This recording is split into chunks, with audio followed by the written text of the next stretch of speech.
here in Suva, Fiji, and from wherever you are in the Pacific Islands, Bulavinaka, Yandra. It's a wonderful morning. It is day 15 of the 16 days for activism. And here at the Pacific Islands Forum Secretariat, we have been full on and busy championing a world free of the scourge, the epidemic of gender-based violence affecting our region, affecting the world. Look, we've come at this webinar, our final Blue Pacific Talanoa webinar for the year, with a big question. And of course, who takes the big questions the strongest and most positive way? The leaders of that future that's coming. And we are asking in this webinar, what does a future without violence look like? We've got 4 stunning guests to give us their answers to that question. Before we meet those VIPs of the hour, we are going to be joined by our Acting Secretary General, Dr. Philemon Manoni, with a few words.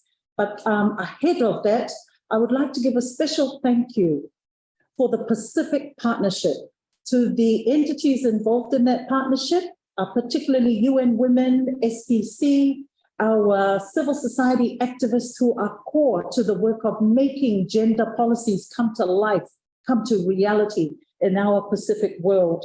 So Pacific Partnership, thank you. You've been a strong part of the advancing this kind of work for almost a decade now in our part of the world. We couldn't have come this far without you, and this webinar owes a lot to your support.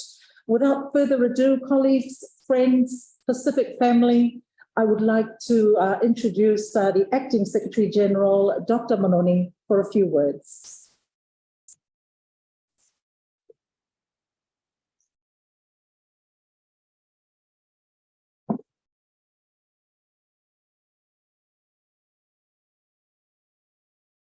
Distinguished guests, ladies and gentlemen, Bulavinaka from Suva. It is my great pleasure to welcome you all to this Blue Pacific Talanoa series on what does a future without violence look like. Our Talanoa topic today is one that should generate a lot of discussions and thinking on what we envisage as a safe and secure Blue Pacific continent.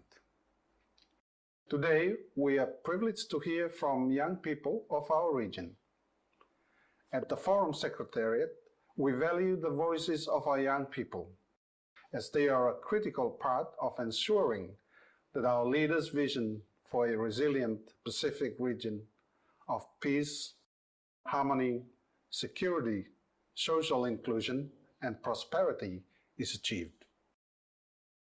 Young people play an important role in regional policy building under the Inclusion and Equity Strategic Pathway of the 2050 Strategy. Involving youth in this type of exchange is a step in the right direction to ensure that all voices are heard and that the right policy choices are made to protect our vulnerable population. They are young leaders of today and future decision makers for our Blue Pacific continent. The 2022 theme for the 16 days of activism is Unite. Activism to end violence against women and girls. This theme should inspire the region to engage all Pacific peoples to do our part to address violence within our homes, places of work, communities, and our region.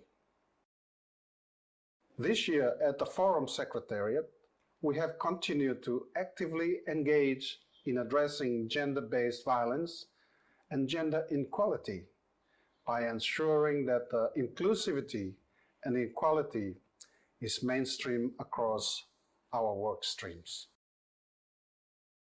While the focus of this webinar is to envision a future without violence, it is important that we recognize that violence is an all too present reality and one that is deeply linked to broader inequalities.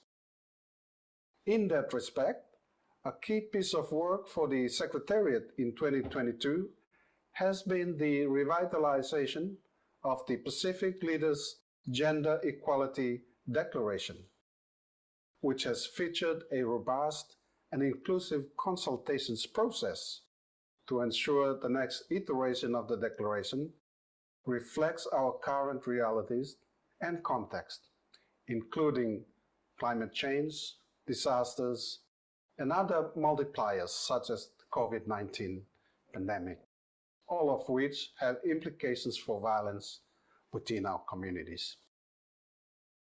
But aside from this new context, some of our old and enduring challenges continue to remain, and these require unseating, political commitment towards gender issues, vexes, and wanes, and patriarchy and societal and cultural issues remain firmly embedded, preventing meaningful progress forward and movement on these issues. The 2050 strategy for the Blue Pacific continent provides the guiding framework for us to move forward in this regard. And our work in the area of gender equality and social inclusion is anchored within the strategy and its underlying theory of change and transformation. Ladies and gentlemen, the Secretariat has been active in marking 16 days of activism over the last couple of years.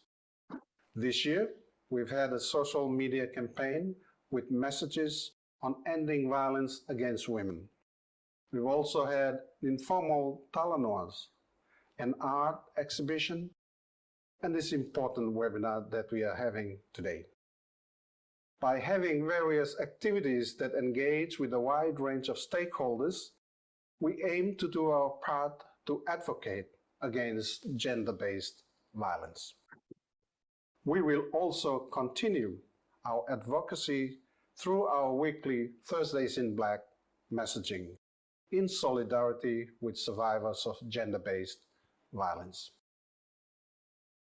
For today's discussion, I ask you, our young people, to be open, honest, and frank in sharing your thoughts on what your vision is for a future without violence. And be frank about the things that must change to achieve this. So with that, I wish you all well in your deliberations, and I thank you for taking the time to engage in this conversation with us. Thank you again.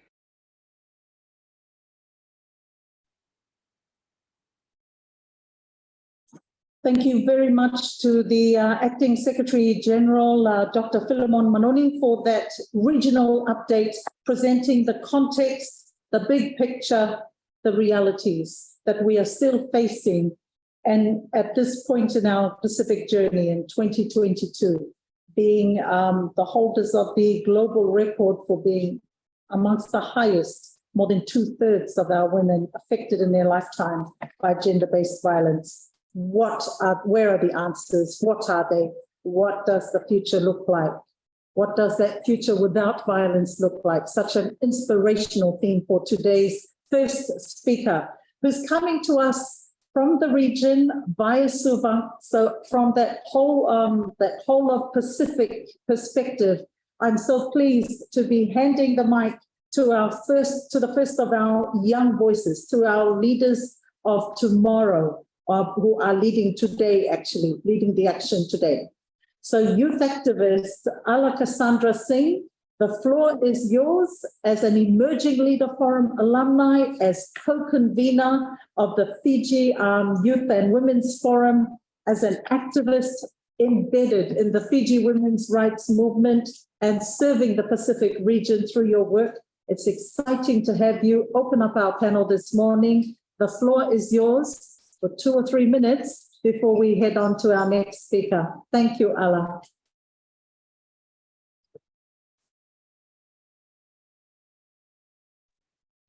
Thank you so much, Lisa. So I'm here on behalf of the Fiji Young Women's Forum. So the Fiji Young Women's Forum is co-convened by young women, for young women, and we are made up of the House of Colors, Family Pacific, as well as the Emerging Leaders Forum alumni. So the forum builds on the intergenerational Fiji Women's Forum, which was first convened in 2012, as well as a rich tradition of activism and feminism by Fijian women throughout the national her story. The mission of the forum is to increase and progress young women's political leadership in an effective, meaningful, and inclusive way, participation in Fiji's communities, as well as legislative bodies and national processes. So the Young Women's Forum is built on the guiding principles of mutual respect, active participation, transparency, and good governance, accountability, respect, and appreciation for human rights, and diversity and gender sensitivity. So the forum, through publication and distribution of the My Guide to Voting booklet in 2014, this was developed during divisional consultations, identifying the needs of young women during that first that national election that happened in Fiji at that time, aimed to bridge that knowledge gap about election process and advocating for the importance of young women's political participation and amplifying the voices of young women. This continued in 2018 and is still currently underway.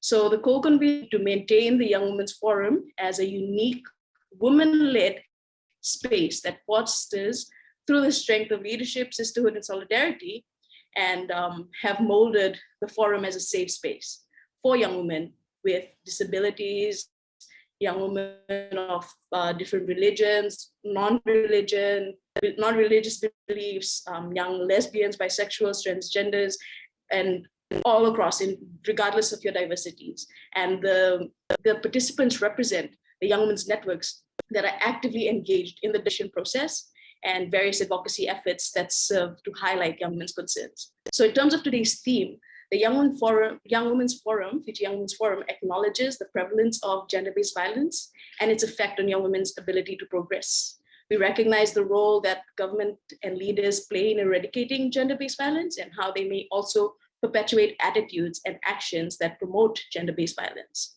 We look to the youths of today, the young diverse women leaders of today, and advocate for our place not just at the table, but to change the whole table. Because a future without violence not only allows for more inclusivity, but it's inclusivity and diversity that is needed to deconstruct the deeply entrenched patriarchal structures that cause violence in the first place, and what causes that table to be what it is today. So thank you, that's all for me. That's a lot for us to sit at the table and begin the first round of appetizers, Alakasandra, so thank you very much. We're now going to head across to Rarotonga in the Cook Islands and catch up with Clayton C. Taurari, who is the National Youth Council rep, joining us from Rarotonga. And kia orana to you, Clayton C. We're very, very keen to hear from the incoming forum chair of the Pacific Islands Forum and the upcoming host of our first face-to-face Pacific Women Leaders meeting, which will be later in 2023. So as host country, as incoming forum chair, don't feel the pressure, but do share with us your priorities, Clayton C., as a national youth leader from the Cook Islands. Over to you. Kia ora, everyone. As Lisa has introduced me, again, it's such a privilege to actually be here and voice our concerns as a youth. I'm here in the Cook Islands. Quite a lot of pressure on us hosting this next year. However, I'll just get straight to it. What are our views with regards to a violence-free country? And so in the Cook Islands, obviously violence is not just physical harm, it's also to do with psychological. That is one of the biggest, say, challenges that we're actually facing here with youth. It's the mentality of what we think and how we actually grow to thinking that that's who we are. Again, what I would like to take out from these sessions is what we are all doing out there in this space, especially to help our young youth. Our youth actually ranges from 18 to 35. However, we are thinking of dropping this number because, you know, the young ones do actually get a lot, and then it gets carried into this age group, 18 to 35. And by then, we don't want to say it's too late. like we want to do something before we actually reach this certain age. And it is a major issue for us to actually facing all along violence. So definitely a free country, free violence country is one, freedom. You are not being judged by anything or anyone. You're free to do whatever, again, as long as it's appropriate. The other one is that culture perspective is key to actually take into consideration. For an example, Cook Islands is a religious country. We do accept anything and everything, and that's who we are as a person. And the youth has actually grown from a perspective of views of things, and have actually learned from these terms of violence. And the other thing is mental health. So we've had launched a couch talk, but this was mainly on mental health for men. These are sensitive topics for us, and we've actually started this last year and had carried out this year again, and it's now becoming an annual event. This is just one of the events that we're actually pushing forward because the services provided is actually limited. However, we would like to push for the services to be provided for everyone, not just for men, for women, for our youth, our kids as well, in the schools, how we are able to actually promote these safe talks. So that's for us. It's one of those things where people are able to be free, come forward to actually voice their concerns, and the services are then provided for them. Me taki maata, thank you. Me taki mata kia koe, Clayton. See some inspirational solutions and initiatives already happening in the Cook Islands and well underway. I'm sure that you'll be getting a lot of questions on those in the when we open up for that. Ahead of Q&A though, we have got two more of our VIP youth leaders. Coming up, Viva Tatawanga, again, going out to the region and globally from Suva. Viva was such a burning light at COP27 in terms of the activism, the messaging around gender. Viva, honestly, without you there, I think that the light on gender in climate change and what needs to happen urgently, the activism, the action that we need to see at the highest level at those decision-making tables, it wouldn't have come to life the way that you brought it in Egypt. So very, very pleased to see you joining our panel this morning and speaking to that question, what does the future without violence look like? Over to you. Thank you, Lisa. And I'm sure without the support, without the grounding from also the Pacific representative was there in COP, we as young people, as young women, as a Itoke young woman, we wouldn't have the confidence to also go and speak boldly and fiercely in this kind of platform. So thank you all. And I'm sure there's others on this call also that was part of that COP27 work. So congratulations to all of us. So thank you for having me on this panel.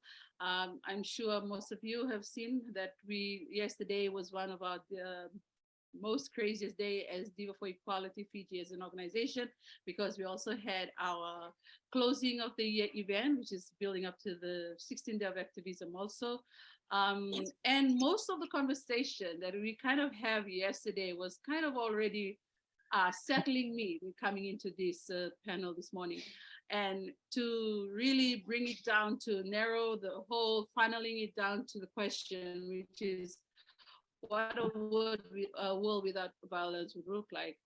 I would say, like, as a Pacific Islander and as somebody who has been the front line of climate change, I would say that for me, it would be like, we will be able to access the general human rights that we all deserve, which is about human rights, have water, rights to be able to keep our homes, rights to be able to have a street that is safe, to walk in either day or night, rights to have time to even spend time with our family and our children, our future generation, to make sure that they know that there's a tomorrow that is way better than today.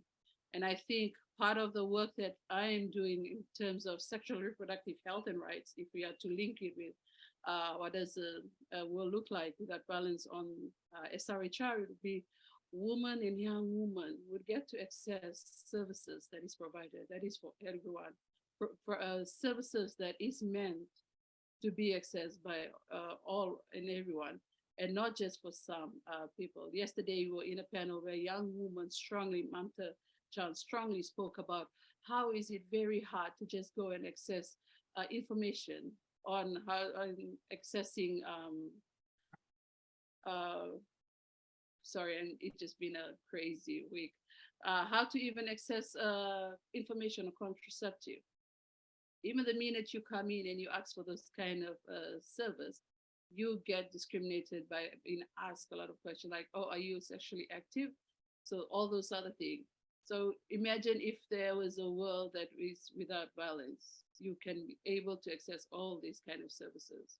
Imagine for some of our LGBTQI communities that are out there, we still have 7 countries in the Pacific that still criminalize homosexual. So imagine the world for them right now. So imagine all the violence that they still have to go through. We have, DIVA have launched a report in 2019, a non-just, unstoppable report, the UUU report. In those reports, you would see the amount of violence that LGBTI women go through. And they don't have to go through it from communities, from the street. Some are actually from their homes. And how can we imagine a world that without violence, when violence is actually embedded for some of us right from our homes? So to be able to say, or to be able to speak boldly about imagining a world that is without violence, it will actually be a better place to even raise our children.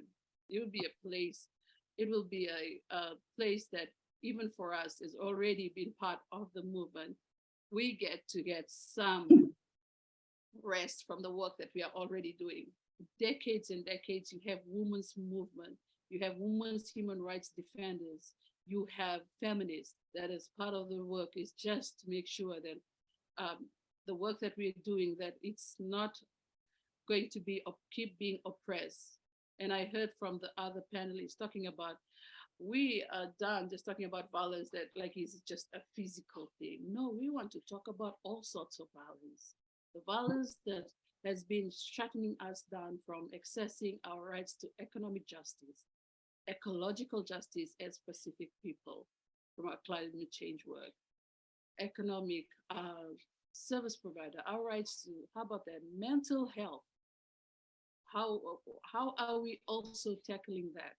Yes, we are progressing in most of the work that we are doing in how to better the gender analysis, how to better the services.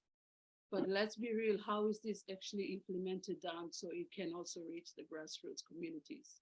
How is it even rolling out to help our constituency that is back on doing the work on the ground? Because we need to also have that kind of conversation. And I thank the panel, my fellow panelists that really kind of speak on that from our angles. Elections is coming up in PG, and we can already see online, offline, how people how the campaigning are going.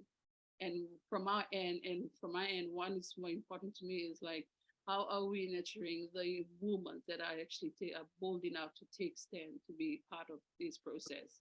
Because part of the work that we're doing is that we want more women representative in those kind of platforms in parliamentary. So I think that's also some of the things that we need to look at. And also part of the decision-making process.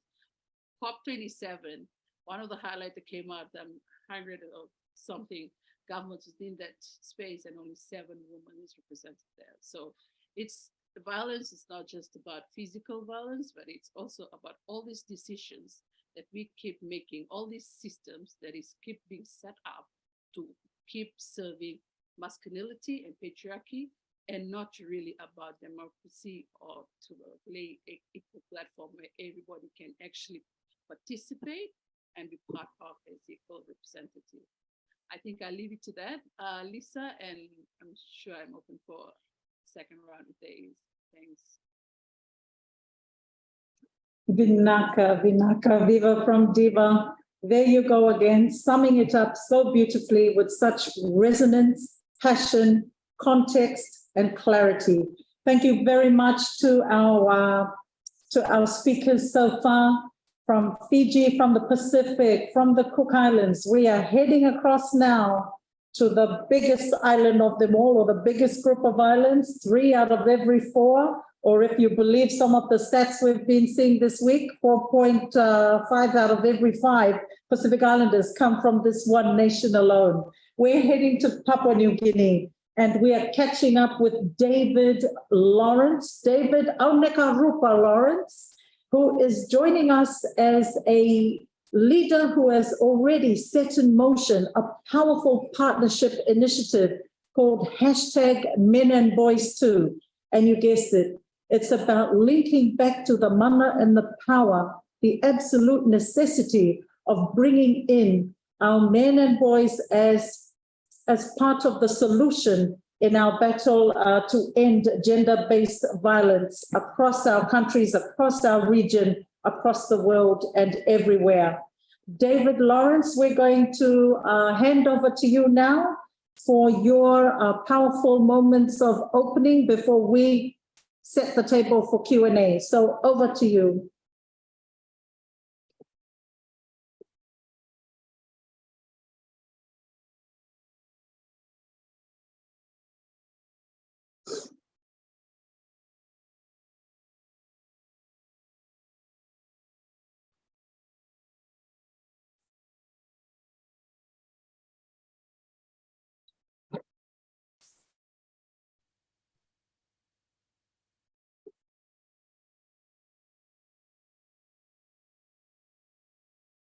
So earlier in the morning, we had slight issues with linking up to David. He appears to have dropped out completely. So I'm wondering if while we wait for him to come back to us, and we're hoping that he's able to join soon, we might begin taking questions. But let's just check his connection now so that we can hear from David and his ideas, his insights, and his solutions for the future without violence, what it looks like, and the steps that he is already taking as a young activist, a leader in his community to get us there. So I'll just give you a bit more information about this extraordinary leader.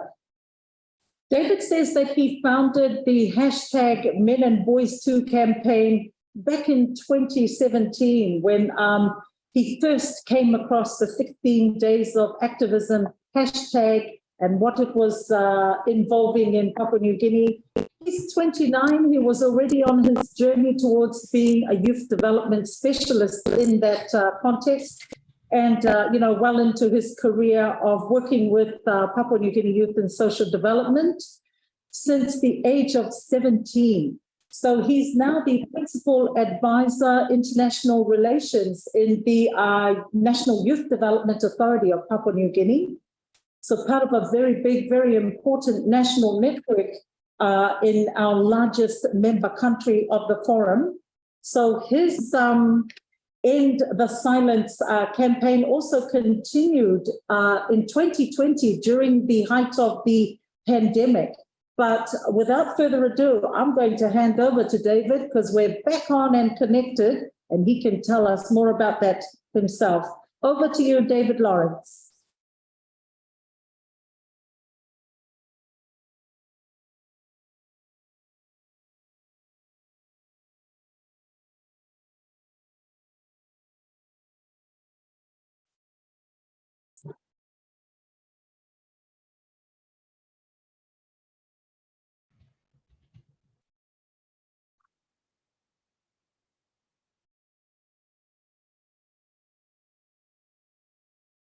David, can we have you unmuted and have your vision showing as well?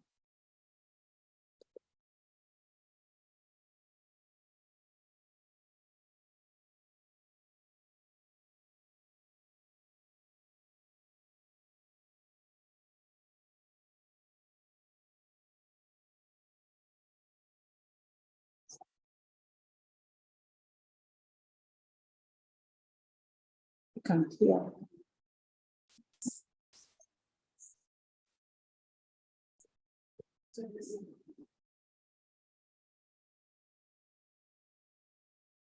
This is the Pacific. This is how we roll. He's dropped out again, and that's our pretty a true depiction of our Pacific reality when it comes to connecting across the sea of islands that we're in. I think we might take a question for our panel. You can ask any question of any of the four, except David is probably not going to be able to take any questions right now. His connection has dropped again. So do we have anyone hands up or ready to place questions in the chat? Or can I just actually throw to the first question, because something that has resonated for me across everything that the three speakers have said is that, you know, the solutions that you have, the actions that you're taking are so strong, are so impactful, but why are we sitting here in 2022 and just hearing of these initiatives now? What needs to happen so that the rest of us, we can scale up and give you support to amplify the impact of what you're doing now? So starting with Ala Cassandra, then to the Cook Islands, to Clayton Sea, and then to Viva. What is one or two things that we can start doing now, the support that you need to, you know, help you carry out and grow the impact of what you're doing? So over to you for answers to that question. Ala Cassandra?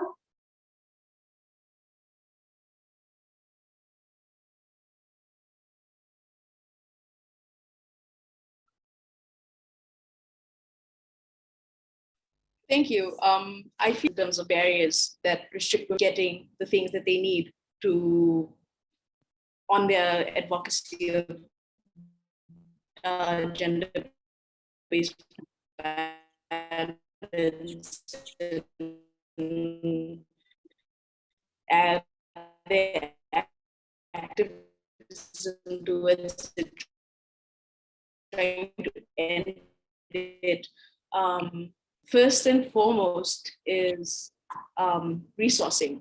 One we're working on now is the distribution of My Guide to Voting. We have captured the voices and we are giving these booklets and providing information sessions to encourage young women to vote. Because firstly, women make up 50% of the population, yes, but a quarter of all of the registered voters in Fiji are young women.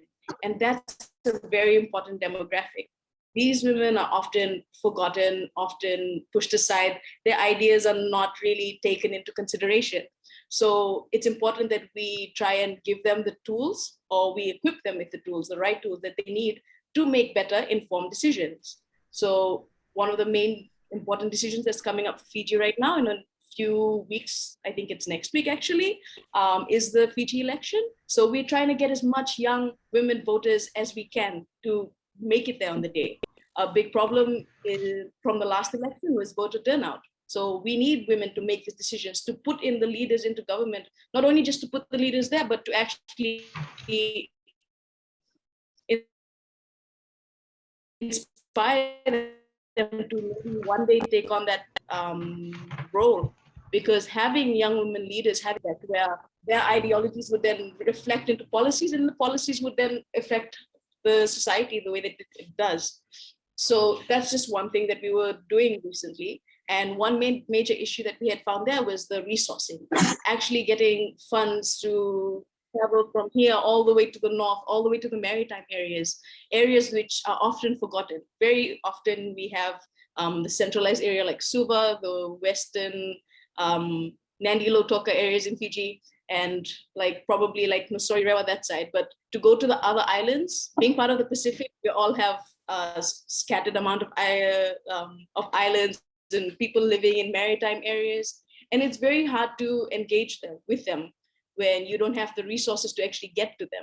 And there's quite a lot of people there, a lot of young women there who don't receive this support, this help, this information. And that's something that we've experienced recently. Apart from the resources, it's capacity building in terms of trying to get people who are willing and passionate about doing the trainings to go out, the people within the maritime areas or within the rural areas or the peri-urban areas to be our focal points, so they would be able to get the women in their area. So those are just some of the things that we face. And yes, and in terms of just the networking and making sure that people know exactly what we're doing. So we would go to certain areas and they would be like, oh, we didn't know that this was gonna happen. And we need those resources to make sure that they happen, to make sure that more women are engaged, to make sure that when they make such big decisions, that they do them with as much information, as much good information as they can. So that way we can change the way that decisions are made, and we could then include more young, diverse women into these decisions. Thank you. I hope that is a good enough answer. Well, thank you, Cassandra. That's a very timely answer and a reminder of the agency that young people, young voters enjoy when exercising their right to vote and being discerning about making those choices, having access to the information. We're going to cross over now to the Cook Islands. Hopefully, Clayton C, you've got a great connection going there. Over to you on what needs to happen, what resourcing needs to be in place to amplify the priorities for you right now. Thank you so much, Lisa. I would just add on to what Ala has actually spoken about. To be honest, she's literally covered everything. But from what I'll just add on to it. One of the major things that actually will get things moving forward for us here in the Cook Islands, one is political drive or political buy-in. We are able to put policies through, but however, without the support of political input, things will not be moving. Another thing is the availability of funds. Again, the Cook Islands National Youth Council is quite dependent on funds. That's from donors, on sponsorship, or apart from government as well, if they are able to support any, initiatives that's been put forward. So we heavily rely on these donor funds. The other thing that was spoken about is the accessibility of resources. We have remote islands out there. Traveling to these islands are quite costly, and then going from island to island is another thing as well. For us to actually provide a service to them is quite a challenge for us. So we tend to piggyback on other government agencies that is able to visit these islands, such as the Ministry of Health or Internal Affairs. So these are different government agencies, hence we actually do rely on to actually get messaging across to. Another platform we actually use is Facebook, which everyone is currently on. But however, is how much of the population are we covering? Those are the things that we need to take into consideration on who is our targeted audience, whether everyone does have accessibility. Right now, we're having connectivity issues. It's those things that is actually a challenge for us. All of those are quite possible. One is with the drive of a political push. So thank you so much. Lisa, I'll give that back to you. Metaki Maatai, Clayton C, and heading over to you, Viva. What needs to happen? What resourcing? What are your priorities that need that support? Thank you, Lisa. I think if we are to talk about moving forward, I would say like meaningful partnership, not just between CSO, but also with CSO, stakeholders, development agencies. And I must say, being in the movement for over 10 years, I could actually already see the progress in how we work better together. And I think most of the time when we go out of our region and go partake in global spaces, that always affirm the relationships that's already been grounded, that's already been formulation here in the national level. So more of that kind of particular building of partnerships, which is not just about working on, but working together with everyone. I totally agree with the other two panelists that are talking about resourcing. And I think for us, resourcing, not just in terms of funding, but also resourcing and also acknowledging the fact that we could also be resource people to come and talk to your space, development agencies, the states. We can come into your space and we resource people to talk about the issues that community or the constituency that we work with that really wants to and to set the platform or build I haven't got your name. It's coming in from Bitcoin. and sorry, am I interrupting someone? Are we still okay, Lisa? Perfect. Keep going. All right, and also in terms of resourcing, for those that are already offering resource, they're already, always giving out pocket of funding, to also have flexibility, because not all organizing, especially for young people organizing, not all young people organizing might have the mandate or might have meet all the criteria. But they can be doing awesome work on the ground. They can be actually implementing programs that even some of us do not already reach. I haven't reached yet in the area.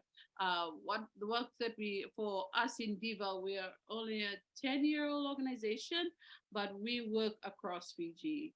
We don't get any funding from any states, or we only access feminist funds, and there's a reason for that, because we want to have that flexibility, because the kind of community that we work with, they might not have all the mandates on how to be able to access certain kind of funding, the formal kind of funding, but to be able to give them unconditional cash transfer at times, and still having them to be accountable for the funding so we can submit it to the funders reports. But they are doing massive great work as young people. We have Ganga Grassroots Young Feminist Network that is now operating in Kandavu, which is a maritime island outside Fiji, Tailevu, and also from the western side of Fiji. That is just a little resource. So maybe the flexibility of funding, when you are really want to invest funds on young people organizing and mobilizing, then it needs to come with at least flexibility. But taking into consideration, we're very clear with accountability of funding. And also maybe just the third one, Lisa, I would say, whatever it is that we are already doing now as CSO and states and development agencies and secretariat, we are already progressing in how we used to work together back like 5-6 years ago.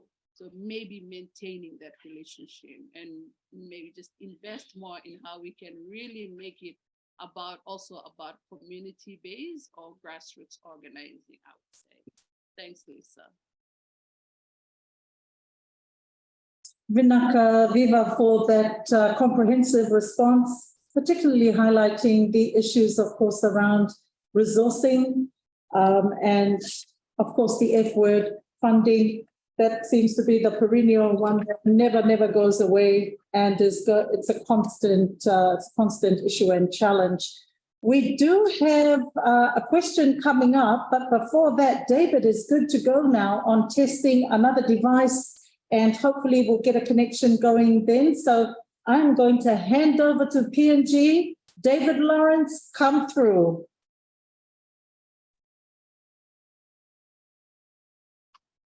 Hi, everyone. I hope you can hear me. And I decided not to give up because this panel discussion is very important to me. And I'm very passionate to have this discussion or this Talanoa with you all, my Pacifica friends. First of all, Daba Namona and good morning, Oporipori Namana from Papua New Guinea. I would like to contribute, jumping straight into the conversation on the question that was asked on the future free of violence and what would that look like for us. And for me, having worked in the social development space for the past 14 years, I've seen that there's so much funding, resources, and commitment into gender-based violence itself. And to be realistic, in Papua New Guinea, since 5 years ago, we've spent 60 million kina, which is equivalent to 70 million US dollars. On gender-based violence itself. So imagine if we had a future that is free of violence, we wouldn't be putting a lot of funding and resources into fighting gender-based violence or violence in general. What that would also mean for us is that I took a pause because in future, there is going to be, if there was a future that was free of violence, it would mean that the shattered dreams of our fallen sisters, mothers, grandmothers, great-grandmothers, of trying to be somebody, trying to be phenomenal woman, either to be a leader, to be a doctor, or whatever profession they wanted to be, or simply just to exist and live a life that is free, where they could exercise their human rights. That would be the shattered dreams, fulfilled, lived by someone, the future, a girl child, where the world is free of violence. And talking about this, it would mean that all humans across the earth, or all Papua New Guineans, all 73% of women who have at least faced sexual and domestic violence, would find a day as more a liberation from suffering, trauma, hurt, and could exercise their freedom under the law and to coexist and co-create with us.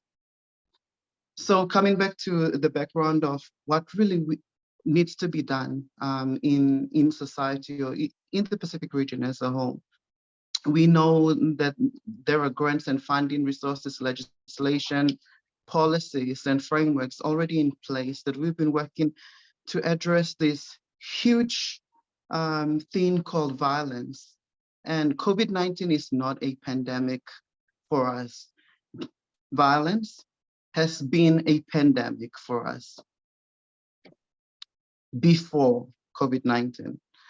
And so this also means that when we are approaching our interventions on the ground, we have to also ensure that there is dialogue where men are brought into the conversation. So just to give you a little background of one of the community initiatives that I started, which brought out kind of a ripple effect. That was in 2017, we started hashtag Men and Boys Too.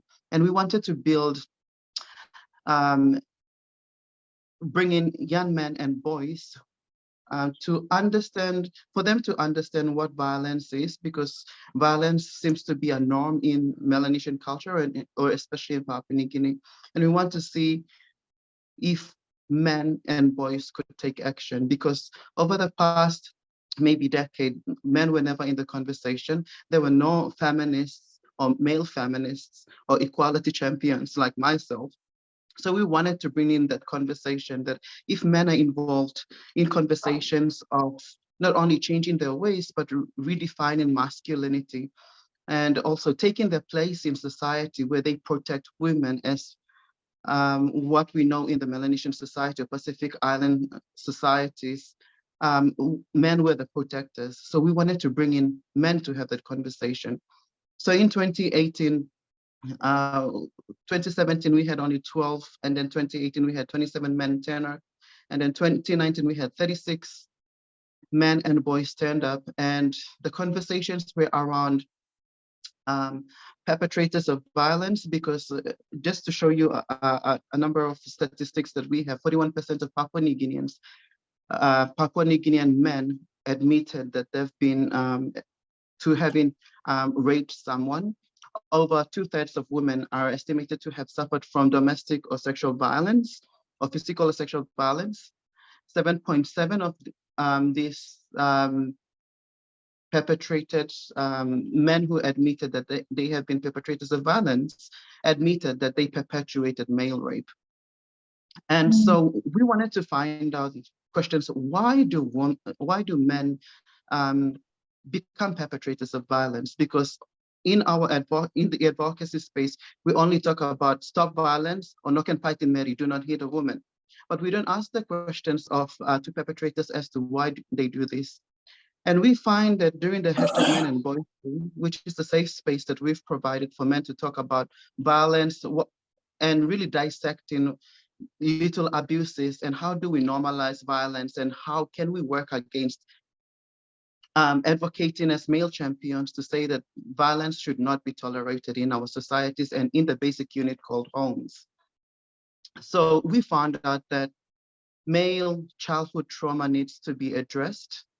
Mental health needs to be addressed because violence perpetuated by men is an exerted reaction of childhood trauma and sexual or physical abuse that is faced by men in society. So we need to build more safe spaces for men to talk about masculinity and equality. The conversations about feminism is not that it is the fall to plan for men to fall, but it is the role of feminism is to point out the inequalities that exist, that men had these privileges which women don't have, and also the highest survivors or victims of violence happen to be women, children, and all people, minority groups, such as LGBTQI individuals.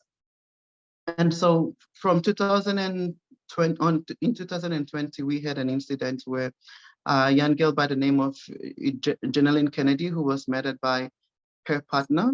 And so through this movement, we collaborated with End the Silence campaign in Port Moresby, where I drafted the petition, which was signed by over 500 young people who came from different institutions, community groups. And we marched to the House of Parliament to call for stronger penalties of the Bail Act because perpetrators of violence seem to be walking free and no proper justice system has been handed down evenly. And there were other legislations that we also looked at about ratification of the political and convention rights and the UN, also looking at government's commitments. And that's sparked up the conversation where so many initiatives today in Papua New Guinea have now come out, such as Man Up, the White Flag campaign, and also during 16 days of activism, we still continue to have male champions discuss about domestic violence, because if women are only addressing violence in silos, how are you supposed to break through in order to have perpetrators to change and also to instill values of the next generation of men and boys? And my contribution today is that the future of a free, a society that is free of violence starts by raising our men and boys' rights. Thank you.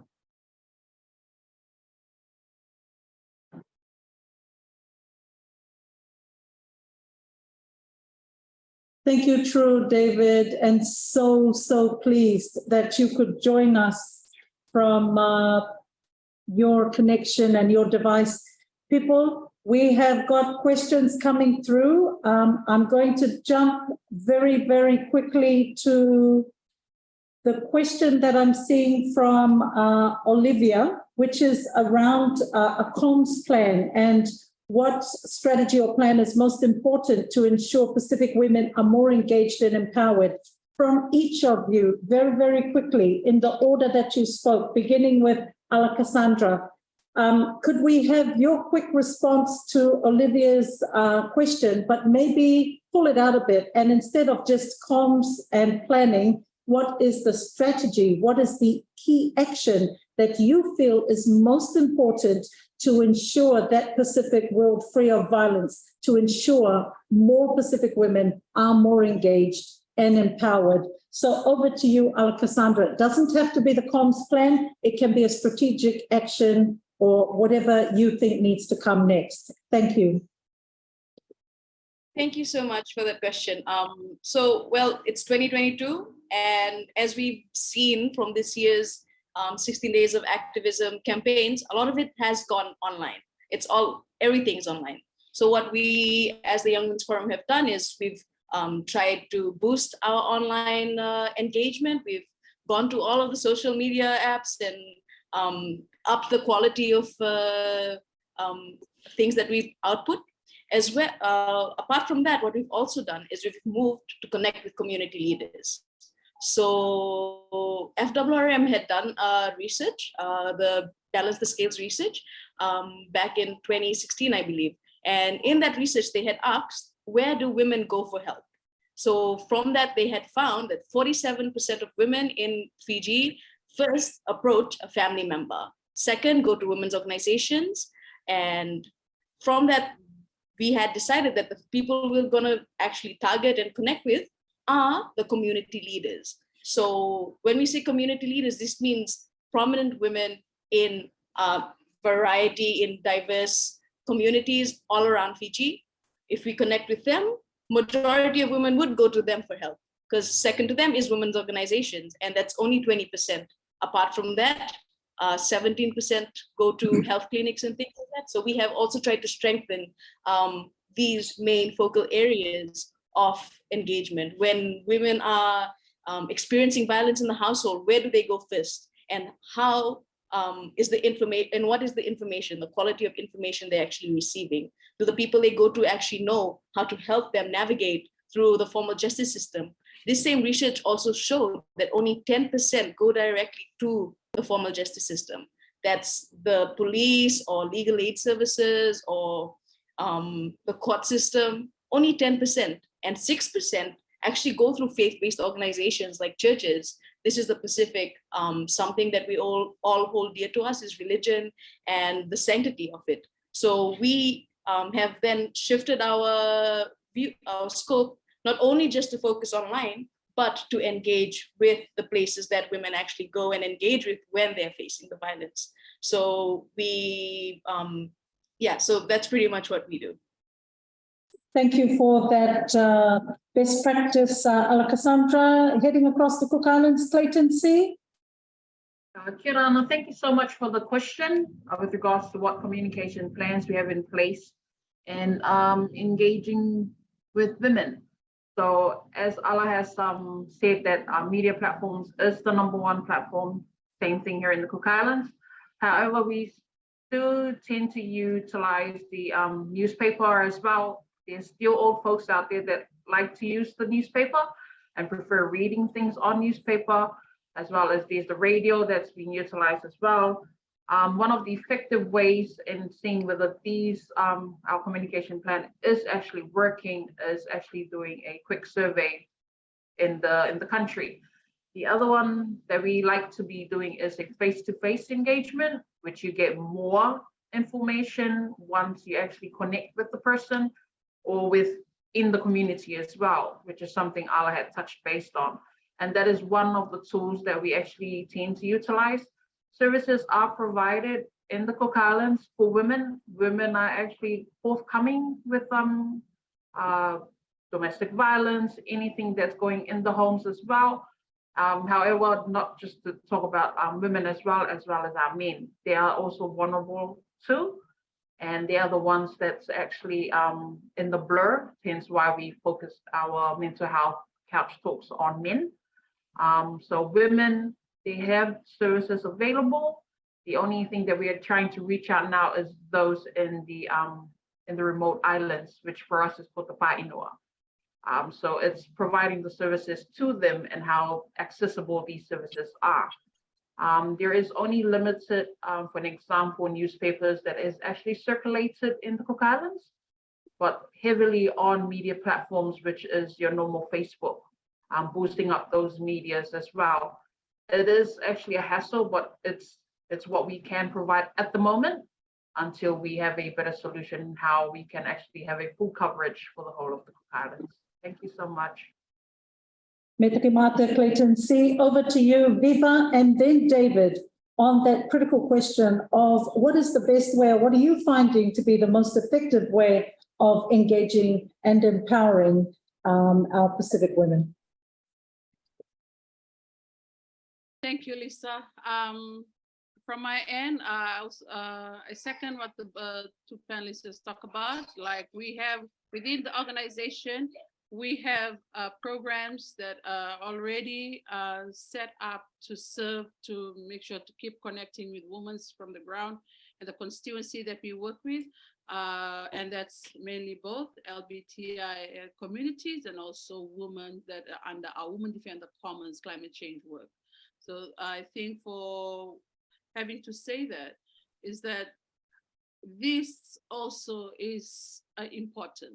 This kind of panels when we connect with peers, connect with UN Women, connect with other INGO that really also are finding interest or are doing work, similar work that we are already doing. And I think one of the strategy would be more of this kind of platform, more of this kind of discussion where we can come together as CSO and stakeholders and also as development agencies, just to have an, even if it's not a formal one, just to have an informal one where we can really talk about the work. Because regardless if we are doing the work that we're doing, and if we are not linking it into a platform such as this, where you get to hear it directly from us, who's from the ground, then there is always going to be a gap in how we are implementing policies or how we are trying to push the work or to make changes happen.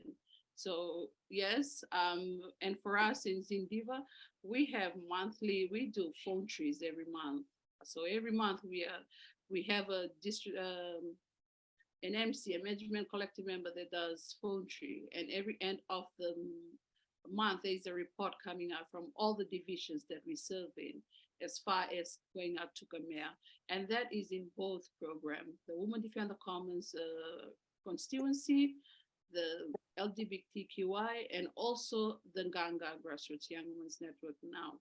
So phone tree works for us. Of course, social media, we always try and make use of it as much as we can. And also at the same time, we have to be careful in how we, at some point, we always get locked out or we always get closed down because of some of the things that we certainly we share or contraceptive that we can share on social media. So we're always ready for that.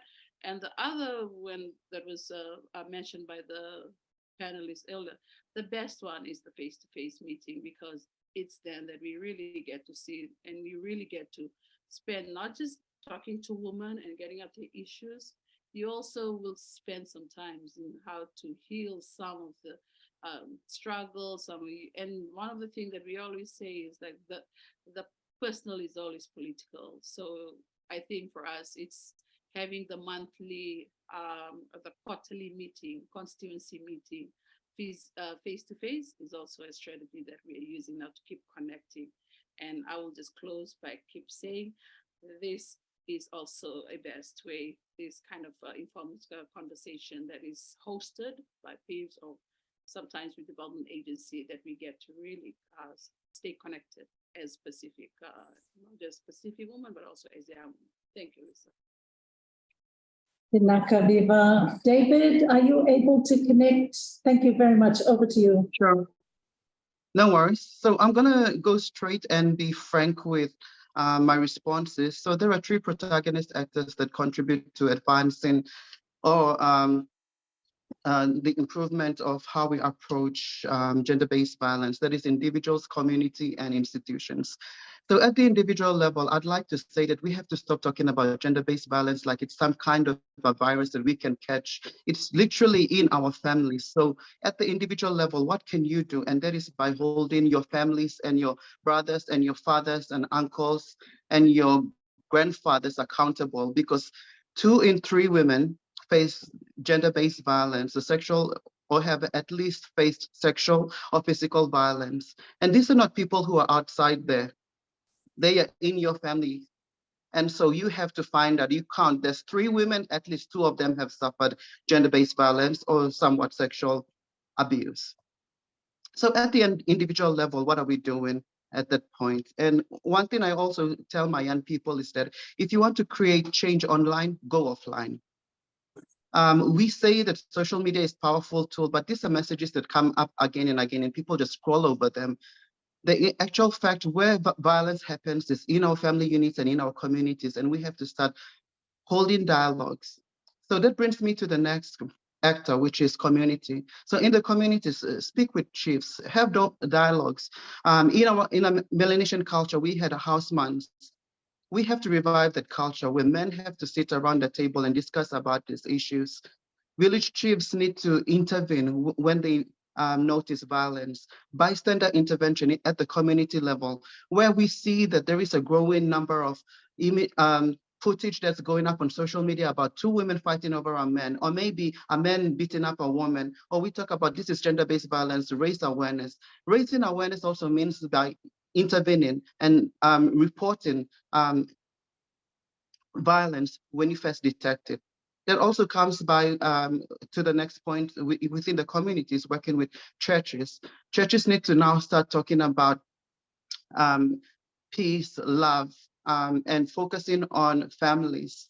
And instead of focusing only on ministries and growing churches or tree planting, as they say, and investing more money into what have you. And so these conversations need to be held, unfiltered, because gender-based violence doesn't happen outside. It happens within the community and in our families, like I said. The last is the institutions, and the institutions, we need to have research in place. We need reports of financing and findings of gender-based violence. We need to see these reports in order for us to plan and strategize, because if we're not well informed, then how can we make up plans that are evidence-based? Also, corporations really need to, and business houses need to have a strategy, or maybe a mechanism where they can detect violence, especially women workers who can report that. With the institutional level, at the institutional level, we have to also reform colonial laws that still exist in the Pacific today, such as in Papua New Guinea. The good example was the Bail Act, where if a person, a perpetrator has committed a crime, can be released upon bail. And this can apply to anyone who has taken somebody else's life. So how practical and realistic, or how can we have stringent laws? Because these laws were created in the colonial times. In our context today, we have to come up with tougher laws. So our legislation processes need to be clear and be realistic to what we are experiencing today. The best practices that Papua New Guinea has had, I may sound a bit negative, but again, what the government has done so far is one thing that I can say a best practice in the Pacific region is that the parliament came up with a parliamentary coalition against gender-based violence. So these are basically members of parliament who commit their time into finding a framework and are being responsible to monitor and track the National Action Plan against gender-based violence. We've also have come up with the Sorcery Accusation Violence Act, which was passed, and the Glassman Law, which holds those who accuse others of sorcery and who perpetuate violence, accusing other people of practicing sorcery in the country. So law reforms in that sense. That's what the national government has done, as well as the National Summit on Gender-Based Violence. And we also had an inquiry on gender-based violence. So basically, the government, or the committee that was doing the inquiry, brought out the institution that is responsible to attend to gender-based violence, financing, implementing, and making sure that infrastructures are in place. And they got to question the department that is responsible, and also put them under the spotlight in holding them accountable.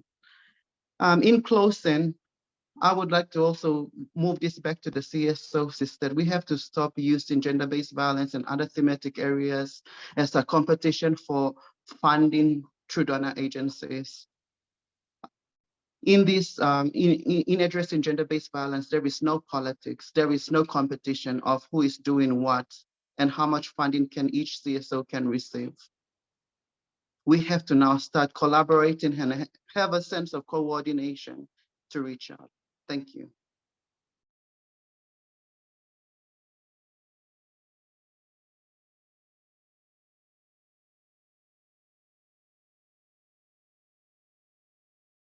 And working as one, delivering as one. I think that's been very clearly heard. We are heading on to the closing moments now of this webinar, and ahead of this massive thank you, this big hug of Loloma I'm giving you all right now for what you've shared and for the courage and the intention and the challenges that you bring to the table. Ahead of all that, can I please, on behalf of Dipti Karan, table this final question, but wrap it up also in this challenge.